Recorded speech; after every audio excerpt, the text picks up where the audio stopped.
Good morning, Mackenzie. Thank you for coming on Sparks Talk with C. Oh, thank you. Sorry. It's okay, no problem. It's still morning. We're all still trying to wake up. I got my coffee here. So tell us who you are and where you're from. Hi, I'm Mackenzie. I'm a sophomore for Yale women's basketball. I'm from Mount Pleasant, Michigan, and I'm studying economics at Yale. Ooh, okay. So tell me what it was like growing up in Michigan and the basketball culture there. Um, I'm from a small town, so I grew up going to a little like AAU program and like making so many great friends there. But eventually when it came time to like starting recruited, my small little AAU team was gonna cut it to get the looks that I wanted at like different tournaments. We were going to big tournaments. So I ended up moving to Michigan Mystics, which is a larger AAU team, and traveled with them my first year starting getting recruited. And yeah, and I loved growing up in Michigan and lots of basketball players around. And like it's a little different vibe because I'm more in northern Michigan than like Okay. not like Flint or Detroit area. So I didn't grow up with like that so much. It was more, it's like a little, like the girls were smaller, I would say. It's not, Okay. yeah. And what was the reason you started playing basketball? I think I was always very competitive growing up, like little, like I could not lose. Like I remember like kindergarten, I would like cry if we lost like a board game. Like I was so competitive, bad loser. And then also my mom was a high school coach, basketball Oh, coach as nice. well. Yep. She stopped coaching when I was born. And so I guess that You got was, her gene? yeah. And she's tall. And then my dad's also, he didn't play college basketball, but his claim to fame is intramurals in college. So, Okay. yep, a lot of basketball after that. And then my sister also plays basketball now in high school. Yep. Oh, go ahead, sis. So I read that you were in your senior year, you averaged 19.5 points and 12.5 rebounds. So were you like the go-to on the basketball team in high school? Yes, I was the point guard. I was the Okay. scoring point guard. I was pretty much it all for my high school team. We weren't a super successful high school team, but I think we were in a good conference. Like a lot of people in our conference were ones that would go win states. So we struggled a little bit. We were smaller, but yeah, I was pretty much it. There wasn't much. I read that you also was female student athlete of the year. Can you just speak to the work that it took to get that award or even how you felt when you received the award? Yeah, so I was actually a three-sport athlete all throughout high school. So I did volleyball and track, and Hmm. um, I spent a lot of time, a lot of hours in that gym, um, and I think also, I put a lot of hours academically, and that was a big factor in that award. Um, but yeah, it's funny looking back because I loved all the sports. Like I'm so glad I did all three sports. And they all kind of they all kind of helped one another. Like volleyball, like I was j jumping everywhere in that on the court, and then I think that translated well to basketball. And then during track season, that overlapped with travel basketball season, and Okay. so that really kept me in shape. Like besides now, like I was in such great shape at that point. Like I could run forever, in a little Yeah. bot. And it was nice. But yeah, and I think I was also very like on the volleyball team. My high school volleyball team was actually better than my high school basketball team. Oh. So my volleyball team was the one that like would won all the districts, all the regionals, and like made state Mhm. appearances. And and I think that was just also the culture in my town was more volleyball oriented. Like people Oh, actually okay. did travel volleyball over travel basketball. Like I was the only person that did travel basketball from my town. And I think that really shows in That's why you were the it girl in high yes, school. yes. But how did you manage to be able to do three sports? And I'm not saying you didn't get tired, but that is a lot of work. So what are some tips or ways that you got to deal with all three sports and got through it? Um, I think I honestly think it was just like I was so positive about the whole situation. Like I just think I really embraced like all three sports. Like I loved all three sports. And I think I also really and like academically like I like expect myself to get like good grades. And I think Hmm. that like that mentality of like, well, there wasn't really any other option, I think, for me. Okay. And I think that's really what just like pushed me and kept going. And I mean, my parents also were huge like supporters through that. Like driving, like my parents would drive me to basketball practice like after another like school practice, and I would be doing my homework on in the car and Ooh, you like staying was. up late like and like I wouldn't I mean I was a big sleeper and I still am a big sleeper.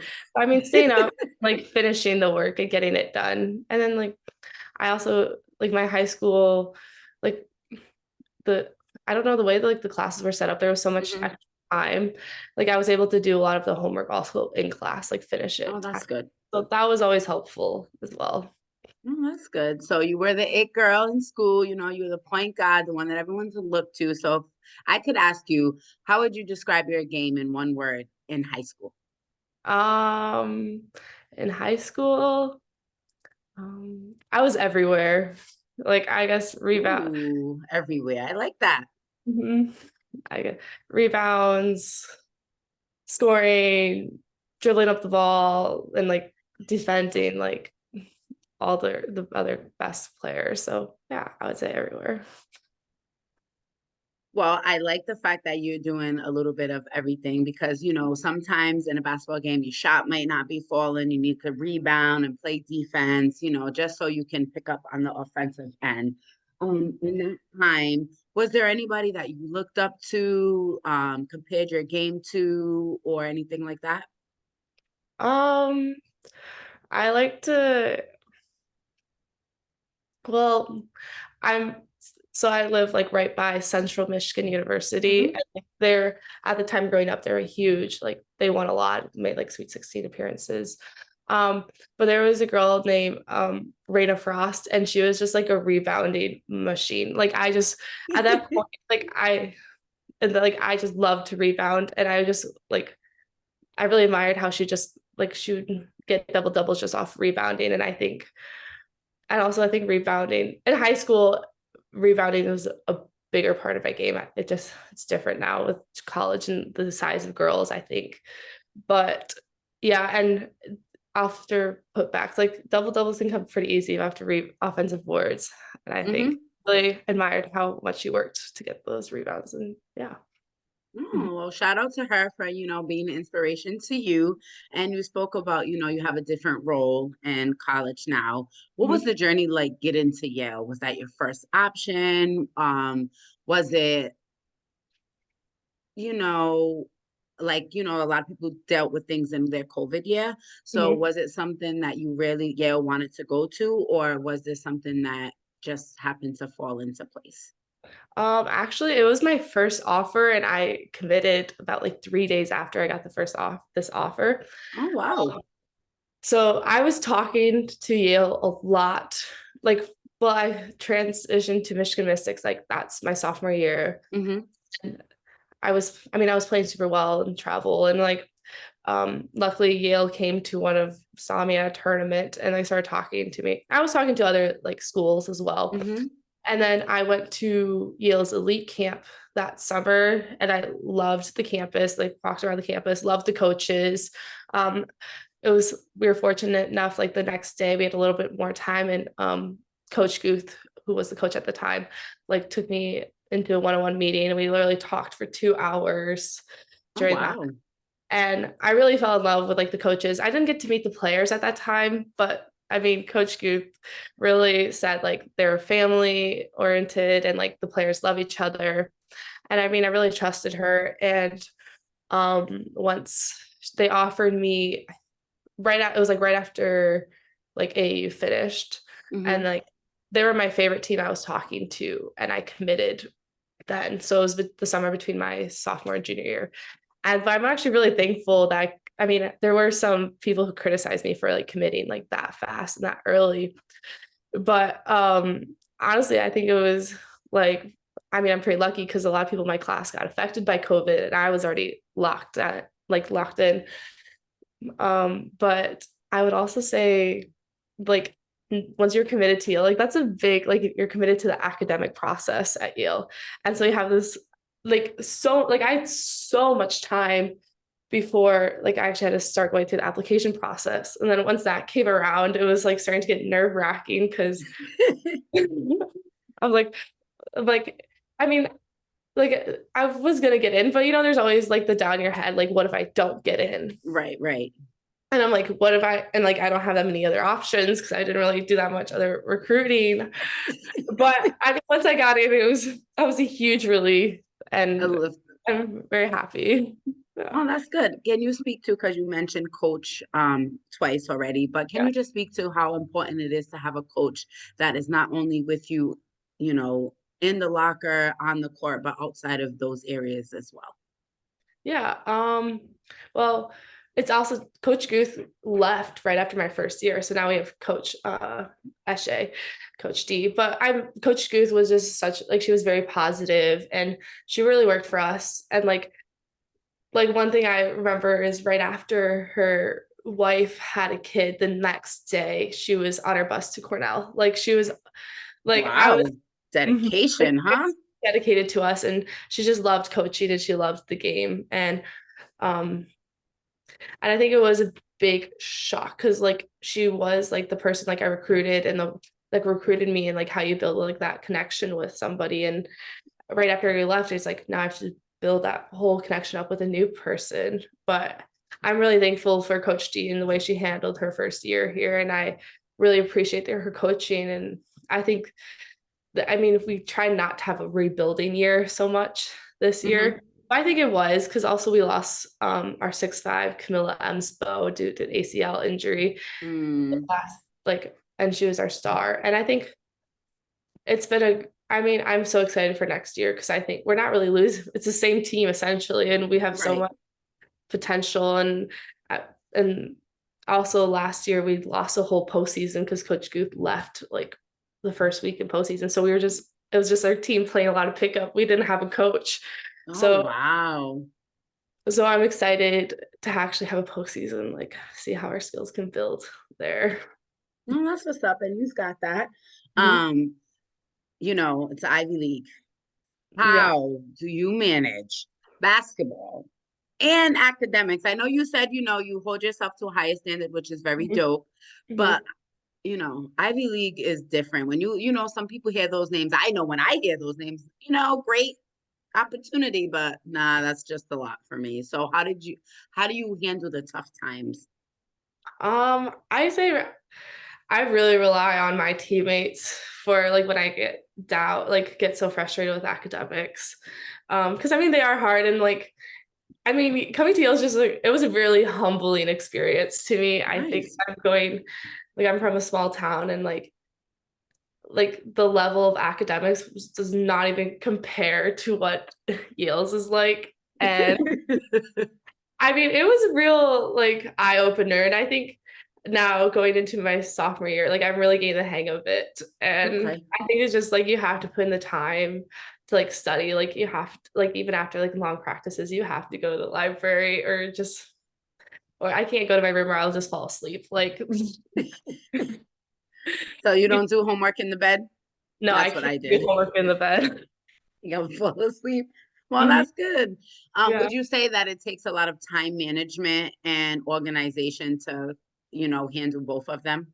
Yes, a lot of time management, a lot of organization. And I think it's also like I think it's great because everybody kind of prioritizes their academics still. Mm, And I think you can just like if you're not feeling like you want to do it, you can just feed off other people's energy and how they want it. Like everybody holds themselves to such like high standards here at Yale in their academics. And I think it is contagious. And I think that's really beneficial to a lot of people. No, that is what's up. I like that.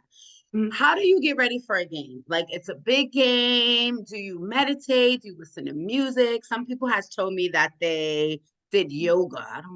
I never got that, but That's interesting. what are some ways you get ready for a game to calm your nerves? Um, so usually we'll have shoot around and then we have like 2 hours before like we have to leave for the game. And I really just do it off how I'm feeling. Okay. Um, if I'm tired, I will go take a nap. I need a There's nap. that sleeper going. Right. I'll go take a nap. Um, but if I already have like a lot of energy, like I won't need it. And one thing we started doing towards the end of the season is my team started doing like we call it like a hair salon, and so everybody would get their hair done, and it was like fun bonding. But yeah, I would just chill, and then I would like right before a game we would listen to music, and yeah, What that type of was music? all sorts of music. Okay. All right. A variety, huh? See Hmm. what gets me going? I gotta listen to some rap.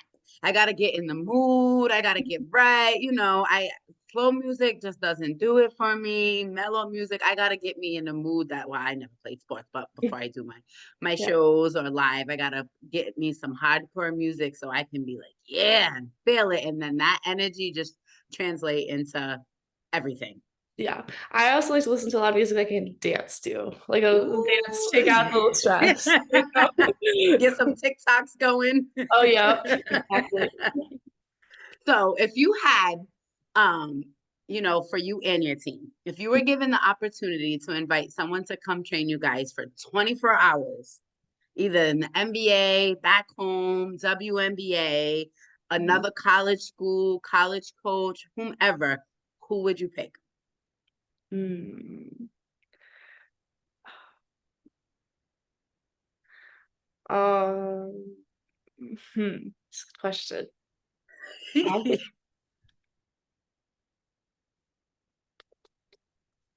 Um, my uh,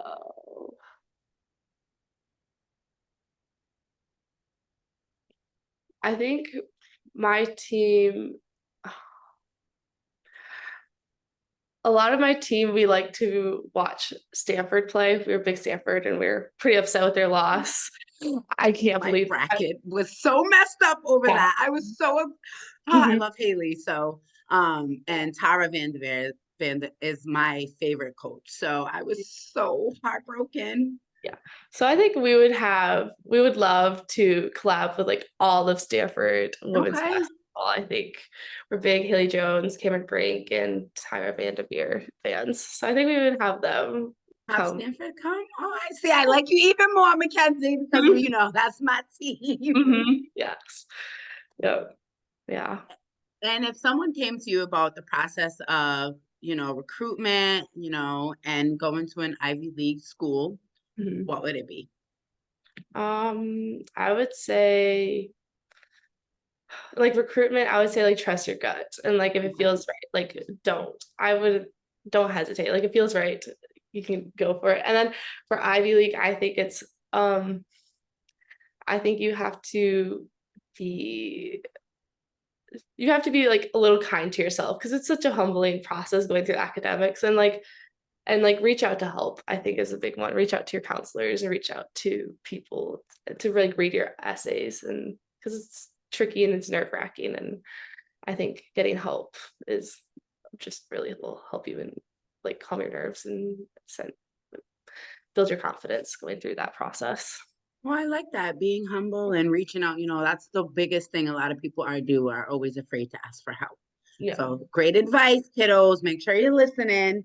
What are some things that you want to work on in the off season? You spoke about you can't wait for your postseason to come. So what are some things you're gonna work on to make your game better or and off as a team to get better together?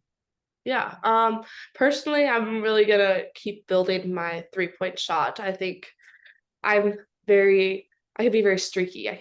I'm not a consistent 3-point Okay. shot. And I think really getting that up will be really beneficial to my game. And I think for my team, I think we just need to, I mean, we still need to work. I think we need to work on our flow and like playing to each other's strengths better. I think that's what we really could do a better job at and work on, just getting to know each other, where our strengths are, where our weaknesses are. Because I think sometimes we put each other like on the court, we put each other's in like tough positions where it's not our strengths and we're doing stuff that is outside of us on the court. Mm. I think if we can play more to our strengths, it would be beneficial heading into next year. No, you got it. I did, seeing the squad play at Brown when I was there. Mhm. So I excited definitely to continue to see you guys grow as a team. And what Mhm. is some of the goals that you have for the next year, and what do you look to do when you're done with school? Yeah.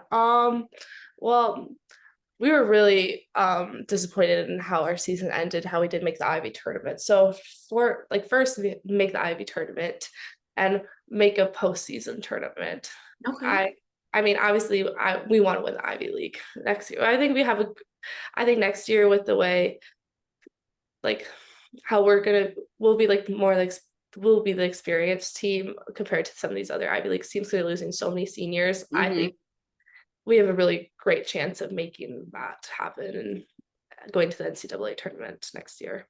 Yeah. Oh, that is And what's up. I'm excited for next year. That's what I like to hear.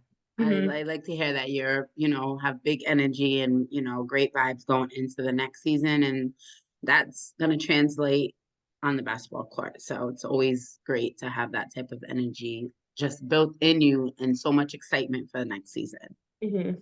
Yeah. And then especially, I mean, our new coach, Coach D, has really put that energy into us as well. Like she's like, I mean, the Yale has never won like an Ivy championship, and she's like, why not us? Like, Right.